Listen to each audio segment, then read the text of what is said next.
Hey everybody, welcome to the DeFalco Files. I'm Matt Michaels, here with the owner and creator of FSW, the Future Stars of Wrestling here in Las Vegas, Mr. Joe DeFalco. Hey Joe, nice to see you. I tell you, man, if I can get one computer to work, decently, I'd be a happy person. Like, what the fuck? I come in, turn on the computer that I've still had problems with. Lenovo, don't ever buy one. I hear great things. I buy it. I had to send it back. Oh, we had everything fixed. It would shoot off the internet. It kept doing it. Send it in again. Now it does it less frequently, but it still does it. Now it's like the audio doesn't seem to work. It's like I don't know, what the fuck. So now I'm using my old computer that I have to use the portable keyboard because my keyboard doesn't work. And it's really slow and it's like it's on its last legs. But we can get a picture and we got sound. So I guess we're good until the camera decides to shoot off, which was the problem before, that it would just shoot off randomly. So... Oh man! Please donate. GoFundMe for Joe's new computer, because I see somebody's trying to GoFundMe to start their own business and wrestling school. It's like, wow. So you don't even want to like invest in your own thing. You're trying to get people to give you money. Amazing. Yeah. Well, there's a one way to do it, I guess, right? Yeah. Speaking of wrestling and the school, it was a New Year's resolution this past weekend. Some good stuff going on coming out of that. First, let's just start with that WWE ID match. The WWE ID match was pretty, Sam's a pretty big dude. That's the only thing. I was like, that's the first thing I said. I'm like, man, this is one big motherfucker. Like, he's got to be 6'6", 6'7", easy, but he's a wide body too. So it's like he is just massive.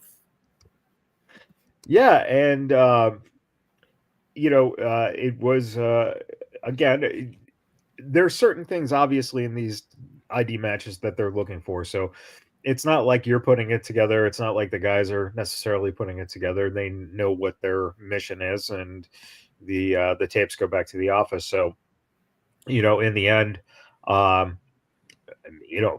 Mathers put in a good showing, and then kind of got his ass kicked a little bit at the end too. So it was a nice little, nice little way to see how these guys are being utilized and how they're being kind of conditioned into the style of the WWE, which is, really cool to see out here. And then, you had a huge, match with another guy who's been wanting to get out here for a long time, Vinny Pacifico and Greg Sharp, and man, it didn't disappoint, man. I thought Vinny is everything that he his reputation precedes, and couldn't have put her with a better guy in Greg Sharp. And man, Greg continues to just look impeccable. Well, Greg Sharp, man. It's like, when it's the younger guys that you want to give them the best opportunity to succeed, you put him in with Gregory Sharp. And, that's why it's like, with this ID program, I hate to keep tooting the horn, but it's like you put Bodie in with a cartwheel, and it's like, man, both these guys are great. You put in Sharp. Put in a Remy, you put in a Vandegrift, you put in a Damian Drake. All these guys are tremendous. And it's like, again, I like to toot the horn of the school and things like that. But it's hard for me to believe that any other school is producing that. But then not only producing from the school, but then bringing in a Vinny Pacifico and bringing in Cartwheel when it's not an ID match and doing the ID match and, using these young guys, the classes, the Devin Renos, and keep going out there and finding talent, because there's so much of it. It's hard because there's people who hit you up and it's like, man, there just isn't room. And it's like guys that are really not that experienced yet. It's like, yeah, hit me up another time. It's like, we have a school, we have a promotion, and there's too much going on for us to try to squeeze you in. At Future Shock, we got a couple of more debuts, after the incident, Jonathan, who's been our referee for a while, and he's been with us a good amount of time. He's getting an opportunity. And, what came out of the tag gauntlet match was some issues that they took offense to Jonathan, and Ricky Tenacious came out. So for Future Shock coming up on the 8th, Jonathan is getting a tag team partner, and he's calling out Greatness and Tenacious. So, and as we talked about, we knew Jonathan was going to be on the card. That was his debut. And I think Rick feels that now that Jonathan went from referee to thinking he's a wrestler, that, maybe he's not focused on the job at hand. Could you, Joe, could you say that maybe Ricky thinks he's a, I don't know, promoter, and maybe we'll see Joe versus Ricky one day? Nah, we'll let Rocky handle that. Rocky likes to get physical, so he is undefeated in FSW. So right, 2-0. Yeah. Yeah, I mean, that's, I think that honestly, if I'm Jonathan, to be able to get a chance to do a tag match with both Ricky and Brandon, that's a pretty good first match. And, yeah, and that's the thing, Ricky, everybody sees all the comedy, the flair, the singing, but he can wrestle. Yeah. And I think sometimes he's his own worst enemy because he's so focused on entertaining people, which is weird because people hate him, but he still tries really hard to do that. And a lot of times it lacks focus. And that's why if you look at his win-loss record, it ain't very good. Yeah, they wouldn't be able to put up the graphic on AEW. It'd be like, wait, everyone else has, 32 wins, 6 losses, and then it's like Ricky doesn't have a graphic.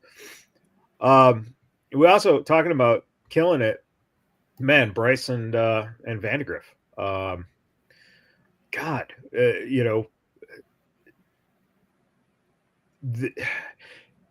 if you look back 5 years, can you point to 2 guys who probably have been on the same trajectory in terms of development as those 2 guys, and how good, it was to see those 2 really put on a hell of a match?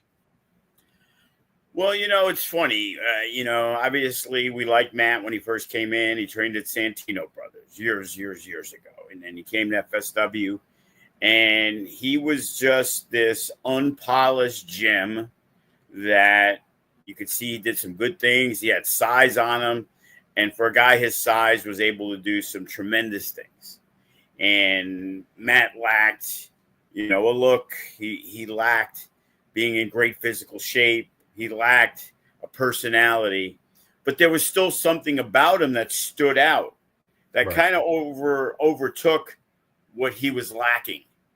And then he worked on certain things to, get in better shape and have cool gear and looking like that aerial chemist that he turned himself into. Bryce Saturn was a guy in Arizona. I knew of him. He was friends with, Evan Daniels, things like that. But you hear good things, similar to when you heard about a guy like Watson years ago. And that's more of the trajectory of who I look at in terms of Bryce Saturn. Watson was a skinny kid, and I thought he was far greener than people talked about him, because in Phoenix at that time, they didn't have, you might have Hammerstone, you might have Graves, but you didn't have a lot after that. And Watson became that young rising star. And then Bryce Saturn kind of took over that mantle. Watson moved to Vegas, and look at him now. And then Bryce is a guy, as I've told the story, it was like he was wrestling a whole bunch of other places in town. And it was like, hey, no offense, bro, but it's like, I have enough of my own guys that I don't love that, and they do it, but they're my guys, and I train them, and they pay us to be there, and they're FSW guys, so you're still going to use the majority of them, but I really don't have use for you or Damien Desire, because Damien Desire was the first who basically reached out because Jacob Austin Young was his friend. Right. And Jacob Austin Young, put him over. It's like, hey, I got this guy, blah, blah, blah. And I'm like, okay, well, that's cool. But in all honesty, again, he's another guy. You could see him everywhere in town. I'm like, well, I'm trying to bring new faces. I got a guy like Limelight who's not going to work anywhere else. So you want to see Danny Limelight, you can see him anywhere else. But when you have 10 guys you could see everywhere else, then what is the point? You know what I'm saying? It's like, you're not exclusive to me, and not that, hey, I'm going to sign you to this contract to do it, but this is how it works. I got 40 guys already. Who am I going to put you in over? Right. That's not going to be seen somewhere else. Like, if you don't come to my show and see Damien Desire today, you could went to that other show tomorrow and see him. So now if you like the guy, you got to make that choice. So it's like, he decided to make that commitment. So it's like, okay, cool. Let's see what we can do. And we utilized him. And then, Bryce. Oh, and of course, now Joe gets disconnected. Yeah. And, Bryce has come a long way. We'll get Joe back here in a second, but it's very encouraging to see, these guys go from where they've started a few years back and just grow and develop. And it's amazing to watch the growth. And that's one of the best things about independent wrestling in general is, to see the guys who are very serious about where they want to go in their careers. And we see a lot of that out here in FSW and Las Vegas. One of the more disturbing elements of this past weekend show was the fact that Gypsy Mac had a match with Alice Blair for the FSW women's title. And Gypsy ended up winning the match via disqualification. And unfortunately, there was... Oh, I think we have Joe back. Joe? If you can hear me. We can hear you. Can't see me. Yeah, that's all right. It's kind of better on the eyes. Yeah, But, finish your thought on Bryce, and then we'll get talking about Gypsy Mac. Yeah, and Bryce was a guy who was considered one of the top guys in Phoenix. So, but it came the same situation. And we used him, and then it was like, okay, an opportunity arose. It was like, so I put him on Future Shock, and he wrestled Ice Williams. And it was like, wow. From when I remember seeing Bryce months ago, it was like he really, you could see how much time he spent in the gym. You could see how much time he bettered his look, because he was a guy. And again, we know there's a million guys who can wrestle, but you got to look the part too. And if you want to keep rising the ranks, and he got himself, similar to his good friend Evan Daniels, who, Right. Got themselves in some of the best shapes of their lives. And it was like, okay, so we had Bryce in different situations, and it was like, I'm really liking what I see. So here was a guy who, as again, when guys go out of their way and they show a commitment and a loyalty to me, I'm going to make sure I'm not going to miss the boat on somebody who's doing everything necessary to do things for us specifically, and then not take advantage of it in terms of, hey, you know what? Hey, I'm going to give you this opportunity. Hey, can you make this show? Because it's easy to find a spot. It's like a lot of my younger guys, and I'm trying to use my hand signals, but that don't work. A lot of the younger guys are at a level that aren't really ready for high octane type shows. They're not ready to be on a casino show. Right. But I could put in Bryce Saturn at the Silverton, and he's able to, perform at a top level. Right. And that's what you're looking for. So as much as you like the younger guys, well, maybe they're ready for that pre-kickoff show, or maybe they're ready to be in a battle royal, or sure, they're ready to be in a rumble, but they're not ready to be in a 4-way scramble with Matt Vandegrift or Bodie or, the No Limits champion or the Nevada State champion, because Bryce Saturn could go, in either division and walk out of there as a champion. Or he could wrestle, and he's going to give you a really good tag match with Evan Daniels or with Damien Desire. So It's like, hey, this guy is a keeper. Yeah. Which, again, makes it more difficult. It's great. It's like, oh, okay, Sharp's out of the country for a couple months. It's like no escapes coming up. And it's like we have probably 5 or 6 matches that are set. And it's a probably 7-match card because of the cage. And it's like, okay, well, what's Bodie doing? What's Gregory Sharp doing? What is Bryce Saturn doing? What is, the Pretty City Express? What is the Golden Era? We obviously know that coming up, we have Sky High versus Makeshift Chemistry. Hey, there's one. You got Danny Limelight and his crew involved with Dice Williams. That's definitely going to be something. Gypsy Mack and Alice Blair, that's something. We're building to a couple other things. Matt Vandegrift's going to defend the Nevada State Championship. Damian Drake's going to defend the No Limits Championship. So it's like Remy Marcel, Clutch, Bateman, Jay Vidal, that's like 12 people for 1 or 2 matches, And I also got to understand budget. I'm not going to just stick Bateman and Jay Vidal and all these guys in a 10-man tag and pay out a bunch of money for a match that's going to be forgotten. Right. Minutes after it happens, because it's just a fucking hodgepodge to get people on a show. And, sometimes, guys, Kenny King, it's like, of course, Kenny wants to work any major show we do. So the question becomes where we're going. Hey, somebody was out. Hey, Jacob Austin Young was in Japan. Well, I think he's going back to Japan. But what if he's not in Japan and he wants to wrestle? I'm like, I'm not going to put Jake on the show. Of course I am. So it's like, geez, what the fuck? There's so much, like I said, and with the talent.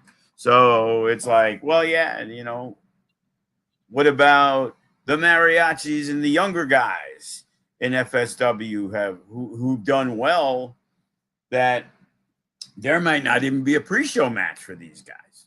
Sure. Yeah. Yeah, there's just an abundance of guys who are good enough, who are ready, and who always perform well when given the opportunity. So it's a scientific experiment that sometimes it goes perfectly well, and sometimes it blows up. But for the most part, you just have to keep trying to balance out the pieces to make that work. So when you popped out for a second, I think one of the most disturbing things that happened was the fact that Gypsy Mac won the match, but it was a DQ. Bateman and Delgado decided to start roughing up Gypsy Mac, and Dante came out to help. And then what pursued to happen then was Gypsy Mac ended up on the outside of the ring, and a lurking Damian Drake saw his opportunity. And I guess, Joe, what happens to a promoter when a wrestler is physically kidnapped and taken away and police First report? off, can you hear? First off, can you hear me? We can hear you. Okay, because I just switched computers, by the way. Yeah. So I went Yeah. back to the new computer that now magically somehow is working. So, but yes, I did hear everything you say, and I can't even say those two. It's those three over the past year, and obviously they took a detour, but it seems like all roads are leading back to this trio. Yeah. And Damian Drake's the hunter. Makes me think of the old Dawkins song from 1989 because I still hear it on Sirius XM. But he talked about basically collecting trophies, and he did it slowly, and now it seems like he got his next trophy, which seems to be Gypsy Mac. But I saw there was a video where she was in the venue the next day. So, I'm not sure if Damian Drake is enamored with Gypsy Mac, because there was a lot going on, and some could argue that he got her out of harm's way. Sure. And I've heard rumors that Damian Drake feels that a guy like Dante King has been incapable of protecting his girl, as we've seen early on when last year Dante King, I believe, wrestled Damian Drake in the I Quit match. I believe was No Escape. Am I correct? I don't even remember, but I know it was about a year ago. Yeah. So, but the thing was, Damian Drake took out Gypsy Mac. Basically, that's how he won the match. And since then, we've seen Bateman, Andy Delgado, Raw Reese, Danny Limelight. And, in this business, it's a business of receipts. You do to me, I have to come back to do to you. And I haven't seen a lot of that. And I'm not throwing Dante King under the bus, but Gypsy kind of got her revenge on a guy like Raw Reese. Right. It wasn't Dante who did it. She did. So it's going to be interesting to see, because on February 15th, Dante King has requested a microphone, and he will actually be opening the show at Valentine's Day Massacre to address the situation that occurred at New Year's resolution, because it doesn't seem like a lot was resoluted at that event. Yeah, it's definitely compelling storytelling, and interesting to see where this is going. And also questions what the hell is going on Patrick Street when you see videos of people walking out with unconscious females to the music from Halloween. So very, very creepy, man. Yeah, I'd like to say I've seen everything, but I can't, because this week has been crazy, to say the least. We announced officially at that show, the Chris Bey benefit show. Yeah. And, the inbox is insanity. And people who There's some people that hit me up that literally I haven't seen in a few years at an FSW show who've already sent me money for front row tickets for the event. So we're already under the conclusion that we cannot run it at the FSW arena. This show is going to be too big. The minute we posted it on Twitter, it got picked online, as you can see. You know, as I said, I reached out to Sanjay Dutt because I had reached out to Brian Cage and John Morrison before I had a date. So they were like, yeah, count us in, you know, let me know the date. Brian Cage, I hit back up, talked to him on the phone, and he thought he was going to be in Australia and he thought he was leaving that night, but it turned out he wasn't. So he confirmed. So then I confirmed Sean T, who is the announcer for Revolver with Sami Callihan, and he lives in Vegas, and he knows Chris through TNA and all that stuff. So he reached out and committed because Sami has a show the 22nd in Iowa, which features Trey Miguel and Ace Austin, who now committed to be at the show on the 23rd because I didn't want to run it the same day, obviously. Right. So then after Sean T committed, Brian Cage texted me again and said, hey, Melissa Santos would love to be the ring announcer. And I'm like, well, we'll make it work. The more the merrier. We're going to have some fun. So we got two ring announcers. Then I get reached out by someone who I've worked with for many, many years, referee Justin Borden. And Justin and Rick Knox worked for me not only at the IWF and the Phoenix shows that we ran. Rick Knox was our referee when Matt Hardy won the FSW Heavyweight Championship. Right. So Justin was like, hey, I'd like to offer my services, you know, if I'm welcome. I'm like, bro, you're always welcome, Justin. Thank you. We appreciate it. He sends me a message 45 minutes later. Hey, Knox is down. He's going to be there too. So AEW referee Rick Knox is going to be there along with Cody and Amber. You know, our crew is going to be there. So, you know, everybody's doing it for the benefit of Chris.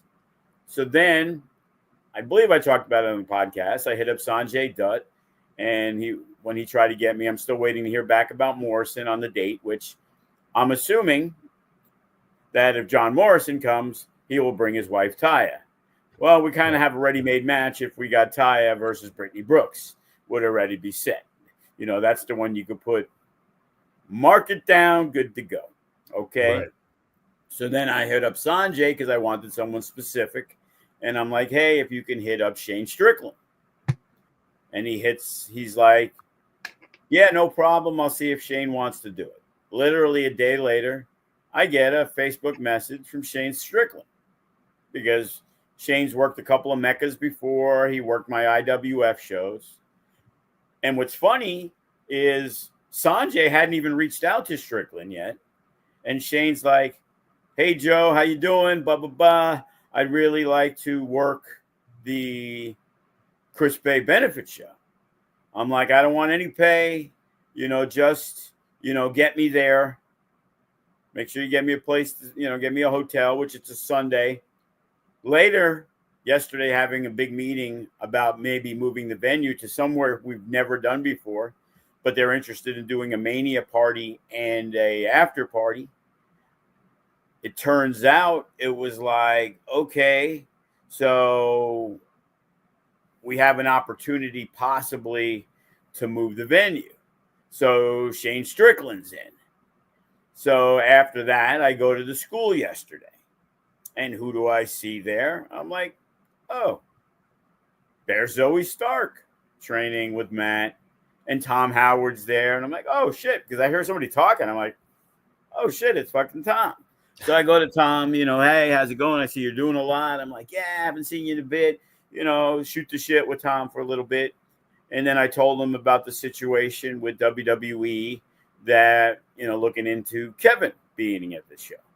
So they leave. And then 20 minutes later, I get a text from Zoe saying she'd love to be a part of it. What needs to be done. I'm like, well, here's the email of the person that contacted us. Yeah. And Cross also talked to somebody else about possibly working the show, which would no doubt make us need to go to like the Silverton or something for this show. So it is just kind of blowing up. But also 2 days ago, I get the call from my guy Rhino, who he's good to go. He might be in Alabama. I might only have to fly him home, which would save a few bucks on what's going to Chris, because obviously we're trying to get the sponsors and we're going to try to donate as much as we can, but the costs are going to be the costs. But it's like Rhino, Strickland, Ace Austin, Trey Miguel, our crew, Brittany, Ice, Limelight. You know what I mean? It's like literally I'm probably going to have to do like a 50-man battle royal to start the show because there's so many people. Brooke Havoc wants to work. Well, if I get Taya, unless I make it a triple threat, which I guess I could. But what if Zoe wants to work? I'm not going to put her in a fucking battle royal. It's like it is just insanity. I just posted on Messenger. We got No Escape March 2nd, everybody. Don't forget that show. Don't leave us in an empty arena that's costing us a lot of money. Spread out the budget. Come to both shows. One's going to help Chris, but the other's going to help us. And we're going to need some help. On the venue that we got to pay for. Right. Talk with the Silverton. They seem to be willing in the event of a charity event to knock that price down. Hey, we need to know where the proceeds go, which again, no problem. Hey, here's a link to the websites posting about it. Here's the information, whatever you need, I always joke about having to pay $600 for the fucking sound guy to plug in a plug. But if you're going to knock off the cost and I'm only paying $600 for the sound guy, it's more than worth it. You know what I mean? Right. So it's like that's coming up. And then we got the Full Tilt Mania weekend a month after that. And it's like somehow, some way, Joe fucked up bad. It was like I have two people that I put down for 12 o'clock on fucking Thursday that I thought was somehow 11 o'clock on Saturday. So that is scrapped again. We had another one after this that we have to scrap again. So it's like I say wrestling at 11 p.m. on Saturday is now 11 a.m. on Thursday. Texas Wrestling Cartel is sliding in to a 2 o'clock spot on Friday. And Manny Lemons is moving down to like 4:30. And then on Thursday, Demand Lucha is going to 8 o'clock. Winter Circle's going to 4:30. Phase Pro's going to 2. And as I said, Acai Wrestling's going to 11 a.m., which now leaves Saturday wide open. And if you're thinking of running a Saturday at noon before Mania is a great time. And again, we're doing Sunday at noon for the Future Legend Women's Tournament. Well, if Saturday at noon's open and I don't got anybody, well, we'll run a show. You know what I'm saying? It's like there will be somebody running because we know we've seen success at 12 o'clock. Yeah, I know, Mikey. It's like, what the fuck? It's like he hits me up and it was like, dude, I posted this for a week and a half. Oh, I don't really go on Facebook. And I was like, well, your name's on the Facebook group, so you have a thing there you don't ever check. So it's like, fuck, but it's my fuck up, Yeah. And it's like, man, I'm like, I don't understand. And it was like, I'm not saying you're lying, bro. I'm like, let me check and see what I wrote. Because, a lot of times there was messages and it was like, hey, because we had other people on hold who kind of backed out. So it was like, hey, we're good for this one, but if this opens up, and then all of a sudden it opens up, and then I forgot that I added you to it because it opened up. Then the other guy, I'm like, oh, yeah, that one's open because that guy, pulled out. It's like, Jesus Christ. So the first time it happened, I'm like, okay. And now it's like, it happened a second time. I'm like, man, maybe I am getting that Alzheimer's. I don't know. It's like, man, I could tell you what I was doing, when Metallica had a concert in 1985, or where I was when we were doing something in 1986. But that's what they say, right? Alzheimer's, you remember things from the past. You just don't remember a lot of the, sometimes what's happening now. it's like, fuck. Oh man. Well, hey, So I guess that means we're live today. You right. should have let me know. I would have blasted out to the millions and millions of Joe DeFalco fans, or mainly the ones that hate me and want to hear what I have to say because I'm a douchebag. You know what I'm saying? Yeah. Well, it's don't get a bad memory, Joe. Just keep your memory, Yes. keep it active. Very active, man. My head's spinning, man. It's like, again, the meeting was good. It's a place on the strip, and it'd be a great, cool place. You can see, the skyline in the background. Yeah. And as I told them, and again, and that's when I found out very, very bad news that March 23rd is the final first weekend of March Madness. Oh. And I'm like, oh, now I know why the fucking prices were fucked on certain things. And then it was like, but because TNA is doing a taping the 14th and the 28th, right, I can only do it the week in the middle. And then Sami Callihan's running, which again, thank God I didn't pick the Friday. You know how much rooms are going to be on a Friday? Yeah. On the Sunday, it's the tail end of it, so I've already looked. So the pricing is very reasonable. Right. But the place that we're talking to is hosting on their third floor a March Madness party where they're probably going to make some good money. But he said he's not positive, and he's checking. But they may only be doing it Thursday, Friday, and Saturday because of the fact that people would be leaving on the way out on a Sunday. Which makes sense. So if it opens up, it's a weird setting. It's cool. There's a stage area. The ring would basically be up against the stage, but they also have a lot bar restaurant type setup. So there's a bar in the back. He said comfortably, if there was no chairs, they would seat 900 people. So, but they have tables, so we could do 4 top tabletops. We could do a bottle service thing. We could do a huge meet and greet area. They got a green room for everybody to change in. That's great.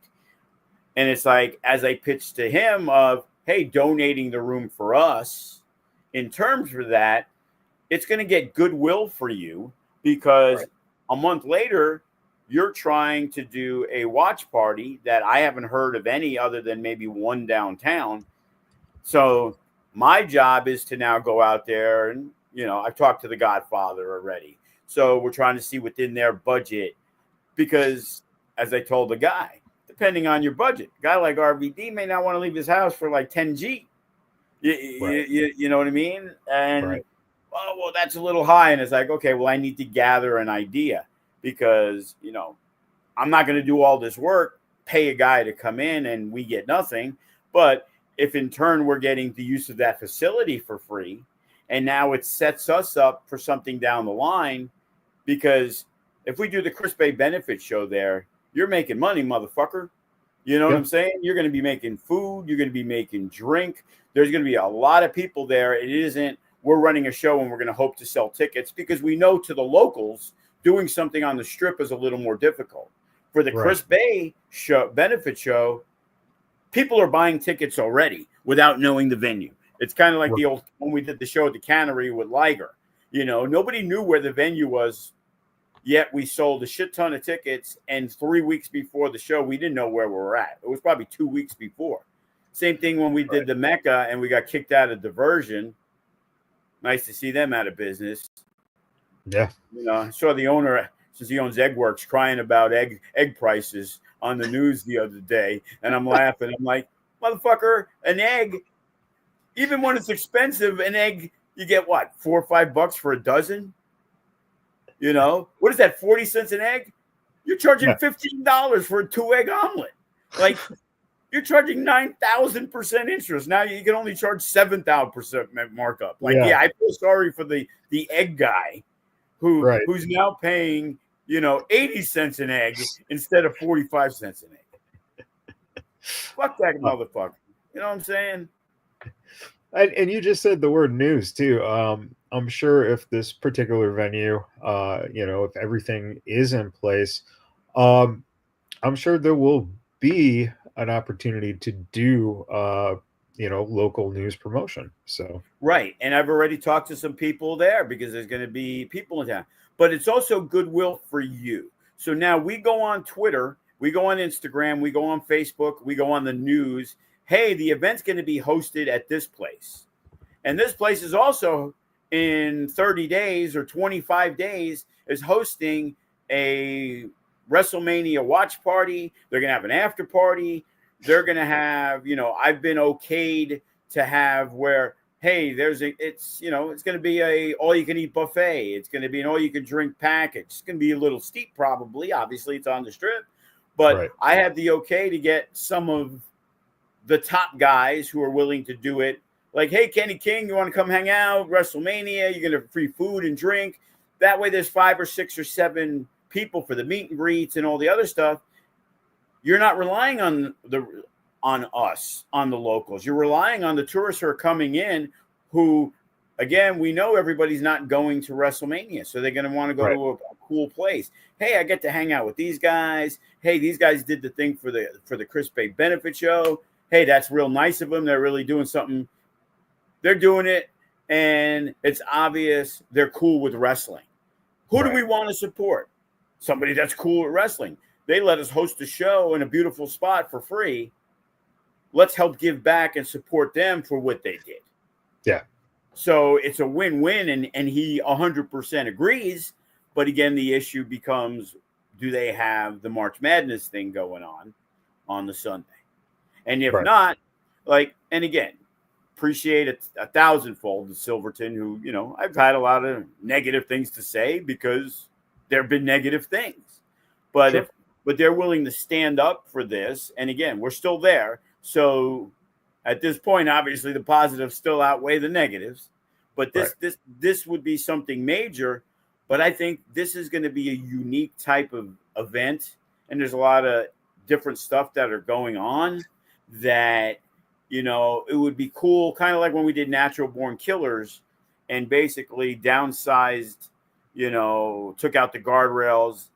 And even though when we had Moxley, that maybe it would have been cool to do it at Sam's Town, the idea of this intimate atmosphere, yeah, and it's in this giant box overlooking the strip where you're going to get good views of, if you have a camera angle on the stage.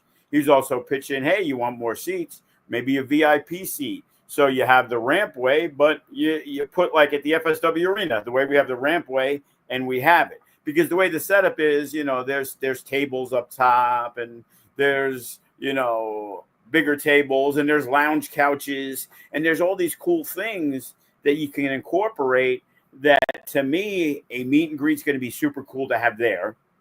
right, And an after party is even better to have there. But I'm not going to have an after party there if we did the show at the Silverton, because unfortunately, most people aren't going to now drive onto the right, strip, pay $20 for parking, and all that. right, So it's like, man, my juices are flowing. I got a million things I'm doing. And I keep forgetting that for Mania weekend, it's like, well, now we got 5 shows on Thursday and Friday. I have to be there from 11 o'clock mainly till like 2 in the morning. And since we're supposed to be renting the ring out for the collective, we kind of got to, monitor things there. So right, we're all going to be doing stuff. Some of the venues, some of the people running shows seemingly want some production and do the live stream. So our guys are going to have some work there. Not everybody wants to stream it. It's like you watch it there or you don't watch it at all. Or maybe they'll right, put it on YouTube later. So it's like, man, it's like, I got to deal with this, got to deal with. There's a million things going on right now. So yeah, it's like, that's cool. But it's like from, today is January 30th. We got a Future Shock February 8th. That sells itself, family and friends. We just got announced that WWE ID wrestler Jordan Oasis will be there. So this will be his first appearance since he's been announced yeah, as an ID wrestler. So trying to make things work. He worked with a cartwheel at Manny Lemon's show at New Year's Resolution. Initially, we thought we were going to have an ID match there at the arena with Oasis versus somebody, maybe even a cartwheel at the time. But Gabe was looking for something with Sam Holloway and Marcus Mathers, which was great. And it was great to see that the fans showed a lot of support in that match. Yeah. Because, it was kind of iffy because of the fact, like, okay, these aren't FSW guys. Marcus Mathers, it's probably been a few years because he was obviously at the GCW shows. Sam Holloway, he's a big unknown. He's a big unknown. You know what I mean? But, he made his presence felt. But people are aware, obviously, of this ID program. And they had a couple matches before, and it was a true David versus Goliath match, you know. And, the crowd was behind Marcus Mathers. They didn't like Sam Holloway. And there's nothing worse than, having a match where they're not invested in. And it's like, okay, when's the next match? When is this going to be over with, So, So fortunately, the crowd was behind it. So it could always be death. That's the thing. And but the coolest thing is it speaks to the fans. Vegas fans are very good at being involved, and it also not always. But sometimes we get the rest like, what the fuck? These fans suck. But so fans, kick it up a notch, will you? Jesus Christ. But it also speaks to the level of talent that, these guys have. Because, again, in any performance situation, whether you be a band, a stand-up comic, any kind of performer, if you can draw the crowd into it and keep the crowd, you're doing what exactly your talent is, and that is keeping the crowd. Pop up that New Year's resolution card. Just pop it up.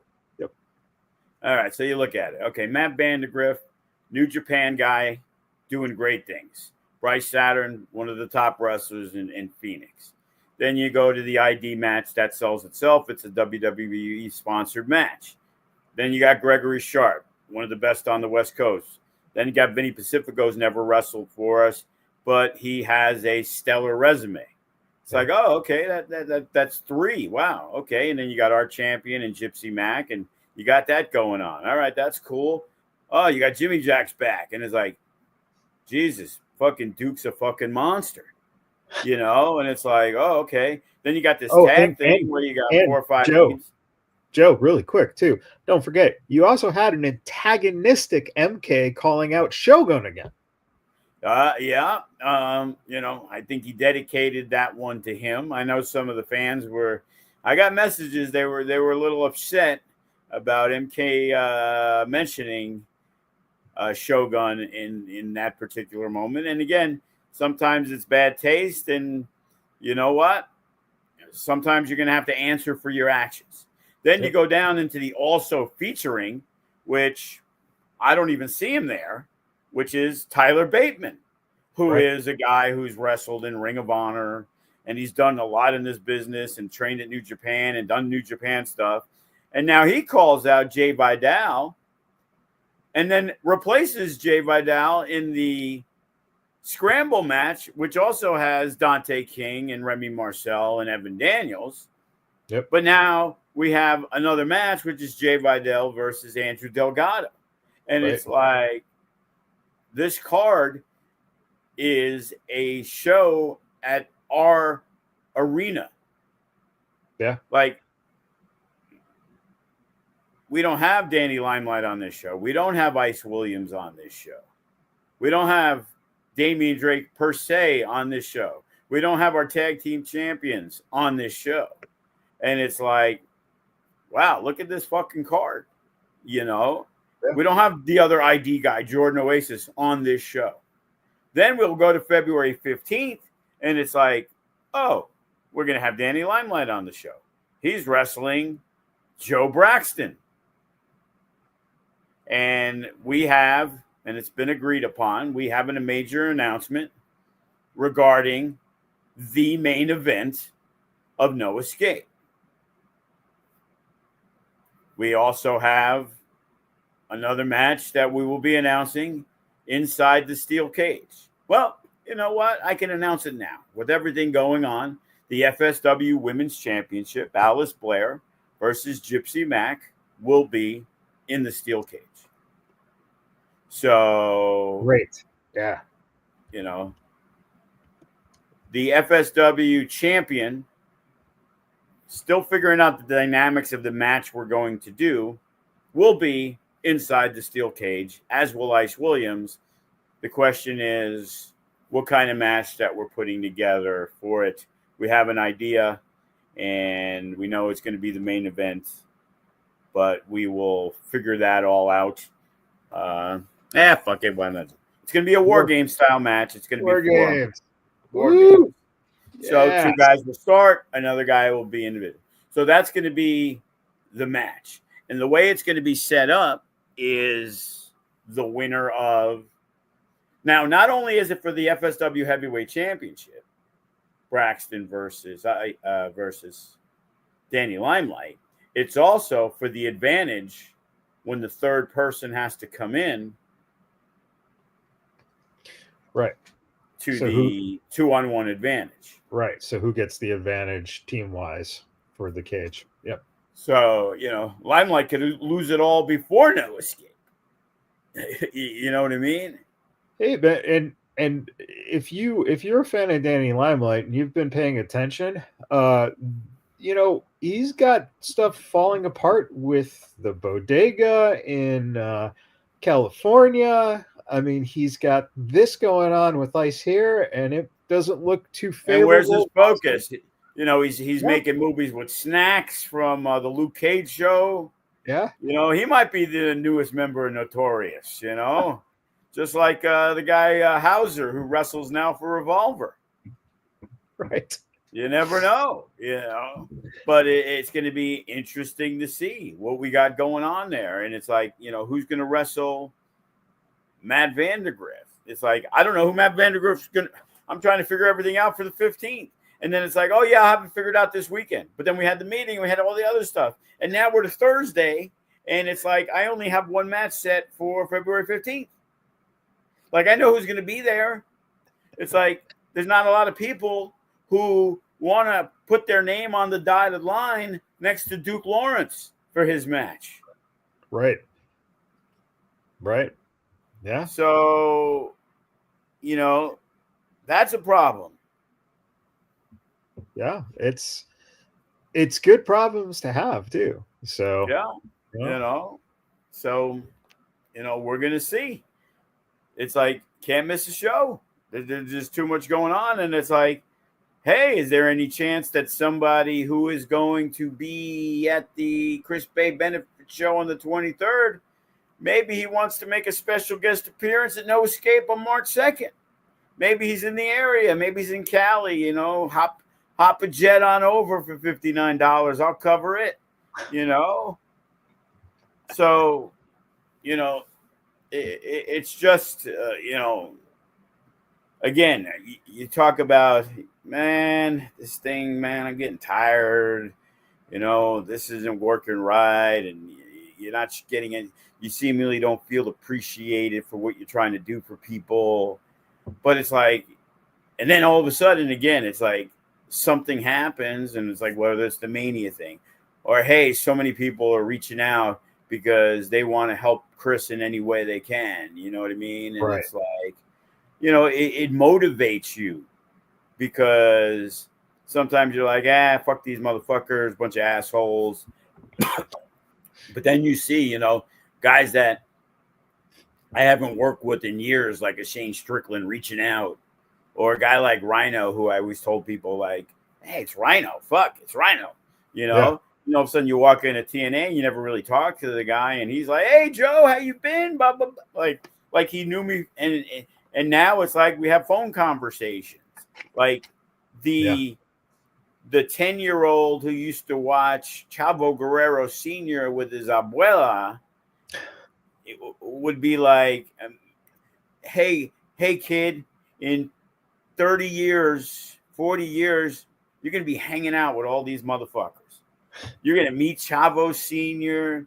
He's going to ask you to tell the story of you watching him on Channel 47 in New York on the Spanish station. And my great grandmother, who fucking loved wrestling and didn't really speak English. And it was like, duro, which meant harder, because I only knew like the Spanish terms for food. Because every time I'd walk in, my grandmother and my great grandmother were alive. And they would always, the first thing they wanted to do was, what do I want to eat? Right. And I would get all the great Spanish, Puerto Rican food, pasteles, acapullas, empanadas, whatever it was, rice and beans, all they would do was feed you. Like I say, to this day, I've never knew how she recreated it, but she would use Quaker oats and make the best oatmeal I would ever eat in the history of eating oatmeal. And I have no idea how it was done. And it was always so hot, you'd have to eat around the edges. The cinnamon was on top. The way she mixed it, she would have like this giant pan. And I know milk had to do with it, but there was just things that you never got those recipes for. And it was like, that's the first time I saw Terry Funk and Chavo Sr., but then I would watch in New York on, WOR, and it was Bruno Sammartino and stuff. And later on, Superstar Billy Graham, who was one of my favorites. And then I go to the CAC, and I get to meet Superstar Billy Graham. So I understand how it is for these younger guys, and they come in and they see people, because you see on Facebook, oh, you're going to mark out in the locker room and take a picture. Of course, you're not going to take a picture if fucking Rey Mysterio walks into your fucking dressing room. Shut the fuck up. Like you're such a big star that like he's no big deal to you. Like, I don't know, Joe Ray, I don't know, but Dom, forget about that. Yeah. And it's just amazing that all these years later, I have a respect in this business. Like, I could call somebody at WWE today. I could call somebody at AEW today. I could call somebody in TNA today. I could call somebody at New Japan, but Rocky Romero will never answer. But I could still call him because I have his number. I won't get a response, but I can go to AAA and I can call Conan and get a response today. Yeah. It's like, it's a who's who in the last 2 or 3 weeks of people I've talked to, or across who's in WWE, and he's still the same Kevin. It's hard for me to say Karrion Kross. It's Kevin. It's Kev. It's like it's Lacey, but I have to rephrase it and say Zoe. You know what I mean? Because that's how I always know her. Right. Same thing. It's Cepha. It's not Solo. Right. Yeah. So it's like, man, I step back and I'm like, wow. So at this Chris Bey show, we are the true Forbidden Door. We're going to hopefully have representatives from WWE, representatives of AEW. That's confirmed. We already got 2 and waiting on Morrison. TNA, we got Trey Miguel and we got Ace Austin. New Japan, we got Matt Vandergriff and Bateman if I'm trying to get room. TJP if he's in town and is able to do it. I know he's supposed to be in Japan in March, so I don't know when. Jacob Austin Young, AAA, I'm pretty sure I could hit up Conan, and if there's somebody. So it's like, wow, this is crazy how it's all come together with one little announcement on the Saturday. I'm like, you know what? I'm going to give it out to our fans, let them know. I'm going to post it on Twitter, and it shouldn't be that big a deal. But hey, just want to get the word out. And then all of a sudden, it's like I can sell out front row tomorrow if I put on the tickets today. I probably sell out front row today if I put it out today. Right. And it's like, and like I said, another post that they made, because a lot of times it's like this business will make you sad and make you bitter, make you angry. There's so many emotions you feel when you're in this business. Every day it changes. But when there's something that happens, it's amazing the support the community has with people of wanting to do stuff. There's a guy I know, he probably did the TNA tryout, maybe met him once. Hey, is it cool if I donate $20 just for the fun? 1,000%. Appreciate it. We're trying to figure out a way. Hey, the only thing I'm afraid of is, can we stream it on Triller without somebody saying, hey, you can't have the WWE guy on. Hey, you can't have the AEW guy on. Right. Because that will, without a doubt, be watched by probably the most people we've ever had. But the key is, it's like, hey, we can put out the Zells and the Cash Apps. And, hey, if you're watching, and donate. Like, this could be record-breaking numbers. And, right. My legacy in this business has never been, hey, Joe became a millionaire doing this. That would never, that's a pipe dream of a lot of people who think they're going to get into this business and do that.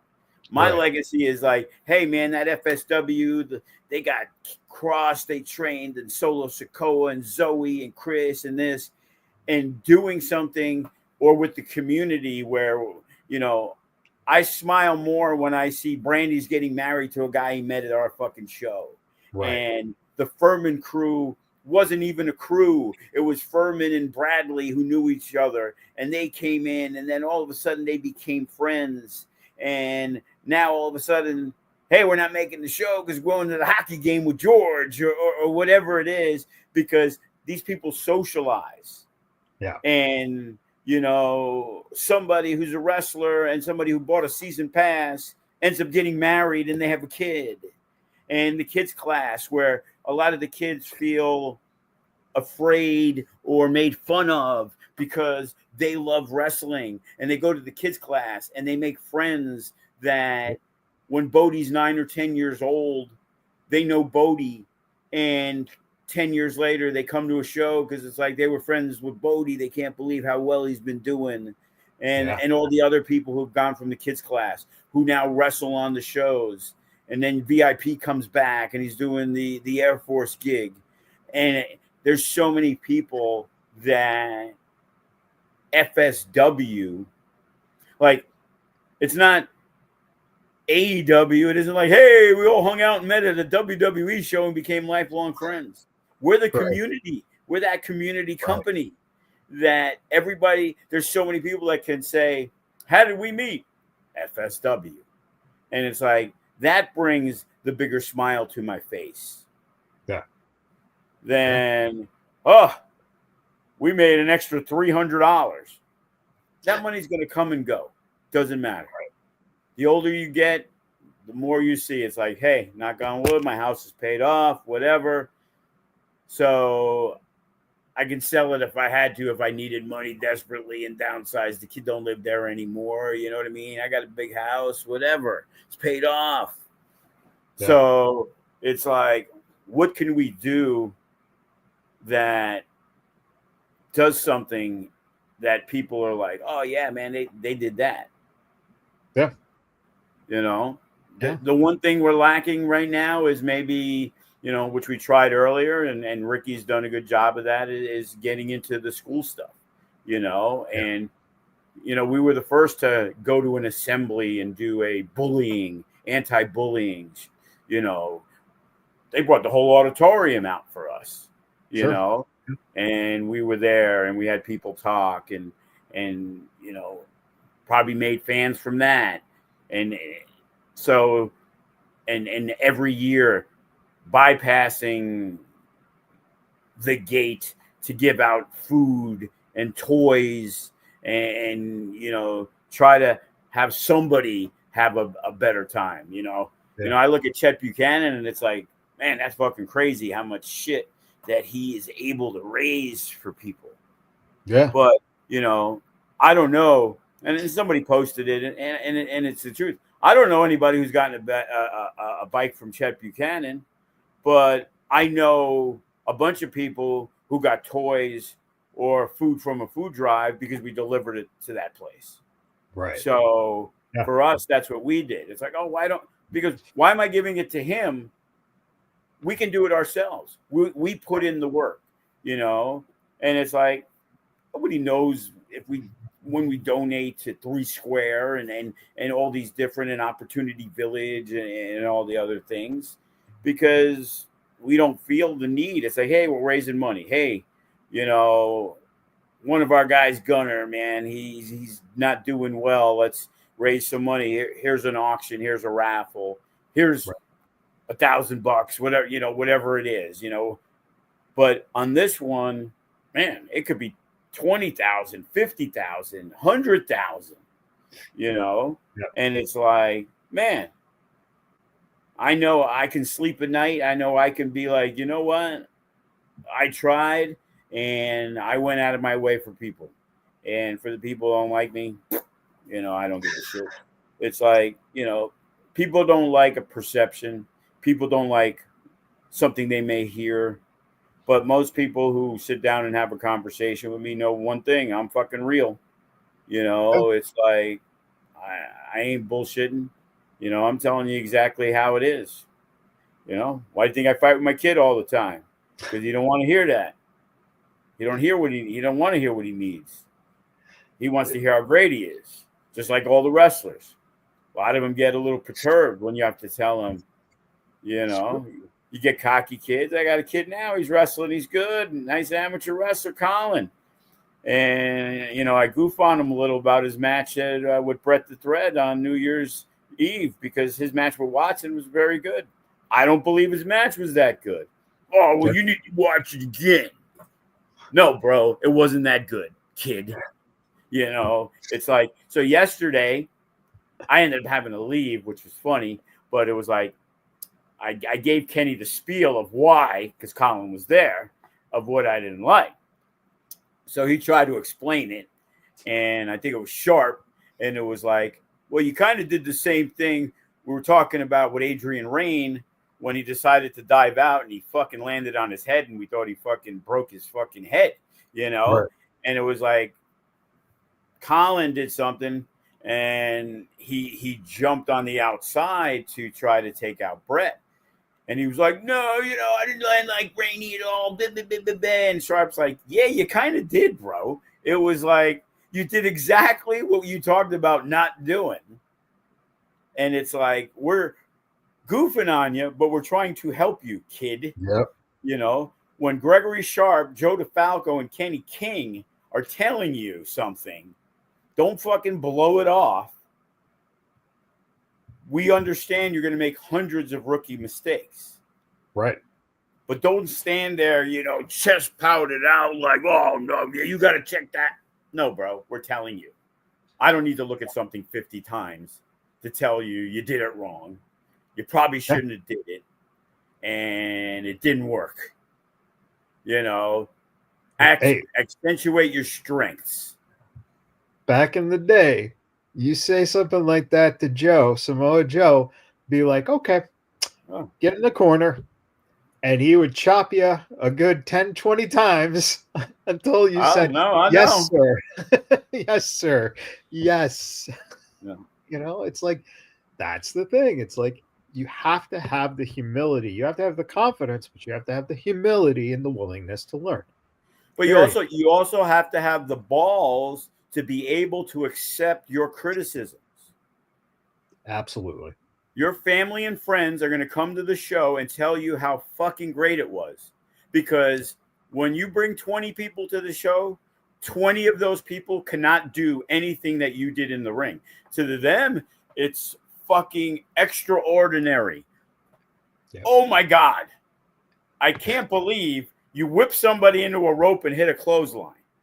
Well, anybody who's training after a few months, if you can't whip somebody in a rope and hit a clothesline, you probably should be back on the other side buying tickets to the show. Yep. And tough love is the only way. And tough love in 2025 is not tough love that was in 2004. Tough love, goes into the Jerky Boys. Tough love is, he talked very disrespectfully to me. He said my match sucked. You know what I mean? It's like, yeah, because it did. Yeah, but Mikey and Tommy and Joey said, "Oh, it was great." Yeah. Yeah. It's different. But again, one of the biggest things is you see the guys who once they get it, once they understand that, that's when they start excelling. And right, and Colin reminds me of a young Brett the Threat. Very similar, cocky mentality. Brett came from the MMA world, like, oh yeah, I can put somebody in a pretzel and fuck them up, And it's like, well, that's great, Brett. This is professional wrestling, and you have to adapt things. You have to understand different philosophies, different things, and attitude-wise, his wasn't the best. You know what I mean?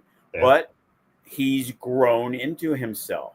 Just Yes. because he was a man then, there's a difference between being a man and an 18-year-old kid for sure. But in the wrestling business, when you're 25 and you've never done it before, you're still a baby.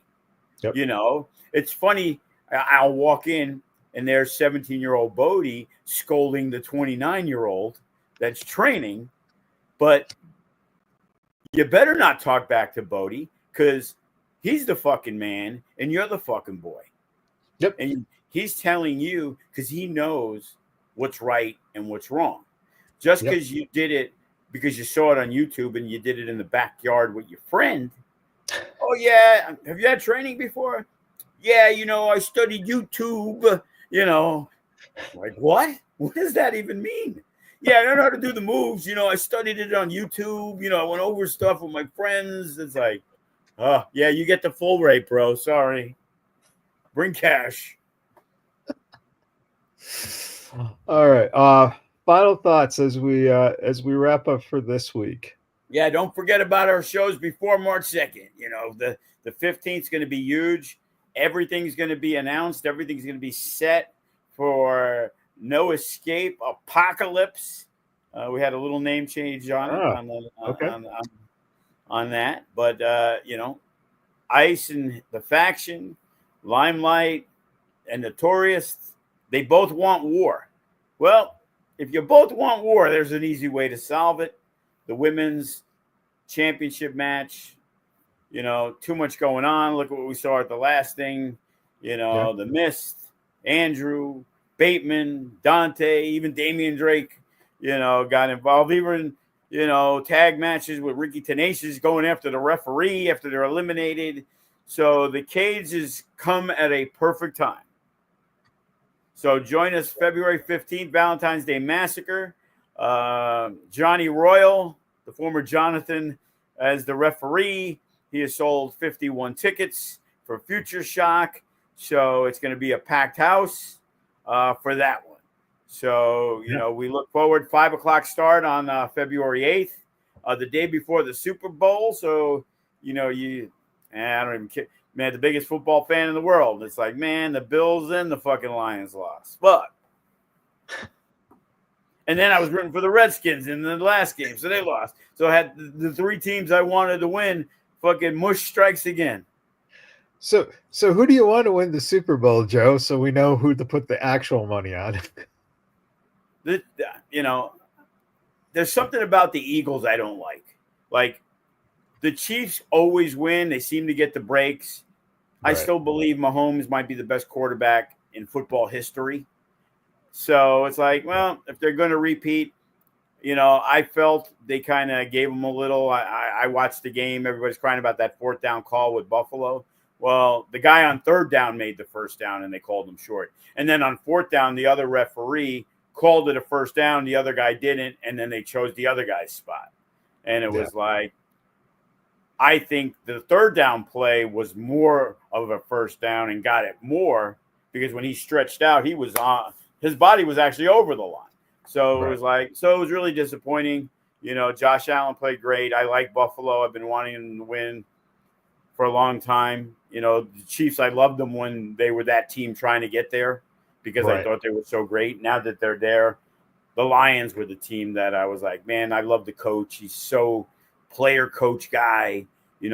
Guys they wrote off like Goff, the quarterback, was like, oh, he's a fucking bum. Now all of a sudden he's getting $50 million a year, and it's like, oh, this guy's great, you know. Yep. So yeah. So the day before the Super Bowl, we got Future Shock. Right after that, the day after Valentine's Day. So all you guys who bought your girls some nice shit on Valentine's Day, when they dumped you that night and you need something to do on the 15th, boom, right over to FSW. There we go. There we go. And again, you know, no escape after that. And then Chris's benefit show after that. Just never seems and then to Mania coming up after that. So it never ends. So I mean, that's a great thing. Should make a movie about it. Call it The Never Ending Story. Never been done before.